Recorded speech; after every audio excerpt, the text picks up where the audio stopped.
UP में मऊ को छोड़कर बाकी जगहों पर आयकर के छापे अब भी जारी। समाजवादी पार्टी के नेताओं पर आय से ज्यादा संपत्ति के मामले में छापेमारी। आयकर विभाग के छापों को लेकर बरसे अखिलेश यादव, कहा चुनाव में बीजेपी को हार का डर। जहां बीजेपी चुनाव हारती है वहां आईटी, ईडी और सीबीआई का इस्तेमाल करती है।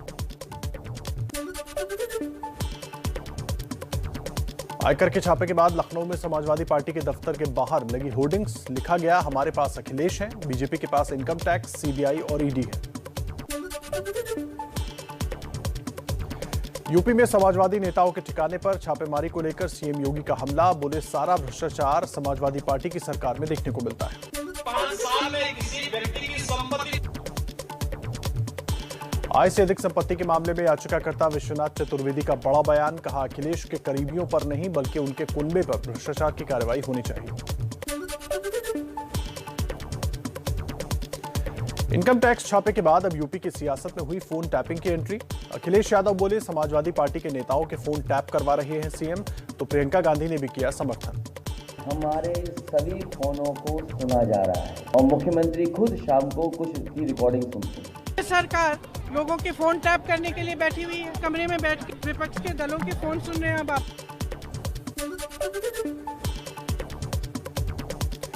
राज्यसभा सांसद राकेश सिन्हा बोले चुनाव आते ही लड़ाई बढ़ जाती है, यह अनर्गल आरोप है, इसका जवाब सरकार देगी। भारतीय जनता पार्टी की जो बढ़त है, जो लोकप्रियता है, वह विपक्ष को हजम नहीं आ रहा है, तो अनर्गल आरोपों के द्वारा जनता का ध्यान भटकाना चाहते हैं। कांग्रेस के प्रवक्ता गौरव वल्लभ ने कहा कि सरकार पेगासस के जरिए विपक्षी दलों के प्रमुख नेताओं के फोन टैप करा रही है। जब आप लोकतंत्र के चारों आधार लेजिस्लेटिव, एग्जीक्यूटिव, जुडिशियरी और मीडिया चारों की स्पाईवेयर, चारों के खिलाफ पेगासस नाम का हथियार प्रयोग करते हो, तो आप पूरे लोकतंत्र को कमजोर करने का काम करते हो।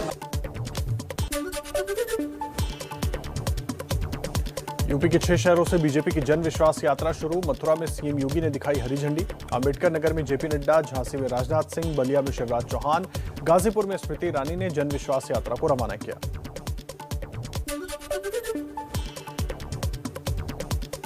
झांसी में रक्षा मंत्री राजनाथ सिंह ने सीएम योगी की जमकर तारीफ की, कहा योगी की इन स्विंगर और आउट स्विंगर गेंदों का सामना करने की हिम्मत किसी में नहीं है। क्या सपा, क्या बसपा, क्या कांग्रेस, योगी जी की इन स्विंगर और आउट स्विंगर के आगे कोई टिक नहीं पाएगा। बहनों भाइयों, ये मैं दावे के साथ कहता हूं। बीजेपी ने फिर उठाया मथुरा कृष्ण जन्मभूमि का मुद्दा। सांसद साक्षी महाराज ने कहा हमारा पहले से ही नारा था राम कृष्ण विश्वनाथ तीनों लेंगे एक साथ। हम लोगों का पहला ही नारा था राम कृष्ण विश्वनाथ तीनों लेंगे एक साथ। हमने अयोध्या, मथुरा, काशी तीनों की बात की थी, कभी एक की बात नहीं की थी।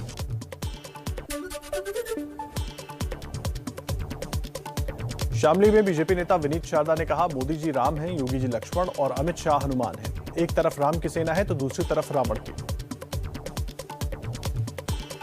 और आइए कुछ और अहम खबरें देख लेते हैं फटाफट अंदाज में ही।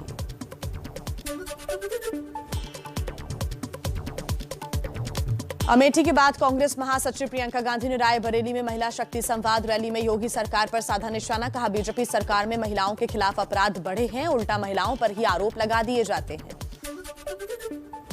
एबीपी न्यूज से प्रियंका गांधी ने कहा यूपी में मैंने अपने संगठन को मजबूत किया है, सभी पार्टियां सांप्रदायिक बातें करती हैं, महिलाओं की कोई बात नहीं करता, हमें महिलाओं की शक्तियों को समझना होगा। कांग्रेस नेता राहुल गांधी का बिना नाम लिए मोहन भागवत पर निशाना, कहा हिंदू मानते हैं कि हर व्यक्ति का डीएनए अलग होता है, हिंदुत्ववादी मानते हैं सभी का डीएनए समान होता है। ओम प्रकाश राजभर का संजय निषाद को एसपी के साथ आने का न्योता। एबीपी न्यूज से कहा बीजेपी ने आरक्षण पर निषाद समाज को धोखा दिया, संजय निषाद का पलटवार, बोले सत्ता के साथ रहने पर ही आरक्षण संभव। पंजाब में कपूरथला के निजामपुर में भी गुरुद्वारा में बेअदबी की कोशिश का आरोप, लोगों की पिटाई से आरोपी की मौत। पुलिस कपूरथला की घटना की चोरी और बेअदबी दोनों एंगल से जांच कर रही है। जालंधर रेंज के आईजी ने कहा गुरुद्वारा साहिब में पुलिस ने जांच की है, श्री गुरु ग्रंथ साहिब के साथ कोई छेड़छाड़ नहीं हुई है।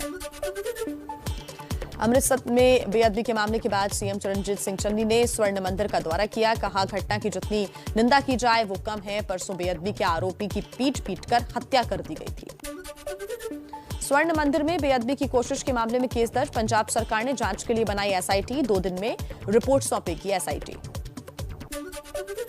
मलेरकोटला में पंजाब कांग्रेस के अध्यक्ष नवजोत सिंह सिद्धू का बयान। कहा, बेअदबी करने वालों को लोगों के सामने फांसी लगा देनी चाहिए। संविधान की सबसे बड़ी सजा देनी चाहिए। अगर किते भी बेअदबी होवे, चाहे कुरान शरीफ दी होवे, चाहे भगवत गीता दी होवे, चाहे गुरु ग्रंथ साहब दी होवे, सामने लोगों दे लिया के फाहा ला देना चाहिए। कॉन्स्टिट्यूशन दी सब तो बड़ी सजा देनी चाहिए।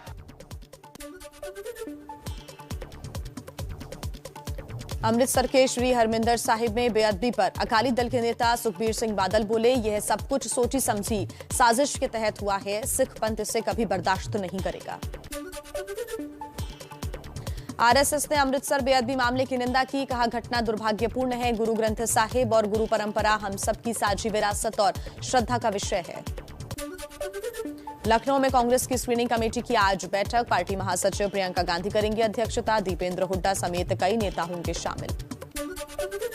यूपी के सीएम योगी आदित्यनाथ और केंद्रीय मंत्री नितिन गडकरी का जौनपुर दौरा। 1500 करोड़ की परियोजनाओं की देंगे सौगात।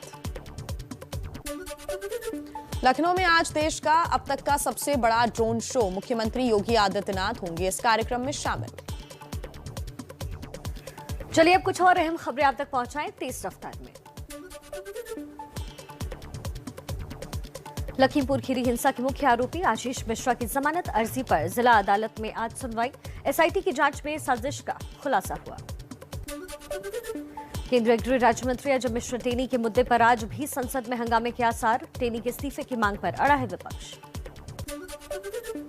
लोकसभा में आज महंगाई पर चर्चा होने की संभावना। कांग्रेस की 2013 वाली एक्साइज ड्यूटी बहाल करने की मांग की गई। लोकसभा में आज पेश होगा चुनाव सुधार वाला विधेयक। वोटर कार्ड को आधार से जोड़ने से जुड़ा हुआ है बिल। केंद्रीय कानून मंत्री किरण रिजिजू बिल पेश करेंगे। राज्यसभा के 12 सांसदों की निलंबित सांसदों को लेकर सरकार आज कर सकती है फैसला। सरकार ने कांग्रेस, टीएमसी, शिवसेना और सीपीएम के नेताओं के साथ बैठक बुलाई। जम्मू कश्मीर में विधानसभा क्षेत्रों के पुनर्गठन के लिए गठित परिसीमन आयोग की दिल्ली में अहम बैठक। पीडीपी और नेशनल कॉन्फ्रेंस भी शामिल होंगी। कर्नाटक विधानसभा में धर्मांतरण के खिलाफ विधेयक पेश होने की संभावना। कांग्रेस ने जारी किया व्हिप। विश्व हिंदू परिषद धर्मांतरण के खिलाफ आज से शुरू करेगा महाअभियान। धर्मांतरण के खिलाफ कड़े कानून बनाने की मांग। छत्तीसगढ़ में निकाय चुनाव के लिए आज मतदान। 23 दिसंबर को होगी वोटों की गिनती। पंजाब में टोल दरों में बढ़ोतरी के विरोध में हुआ आंदोलन। भारतीय किसान यूनियन, उग्राहा और किसान मजदूर संघर्ष समिति ने आज से रेल नाकेबंदी की घोषणा की। देश में ओमिक्रॉन के मरीजों का आंकड़ा 153 तक पहुंचा। महाराष्ट्र पहले और दिल्ली दूसरे नंबर पर। दिल्ली में 27 जून के बाद रविवार को कोरोना के सबसे ज्यादा 107 नए केसेस।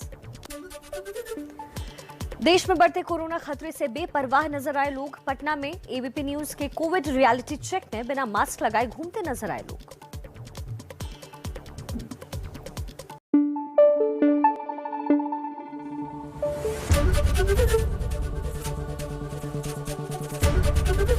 एबीपी न्यूज आपको रखे आगे।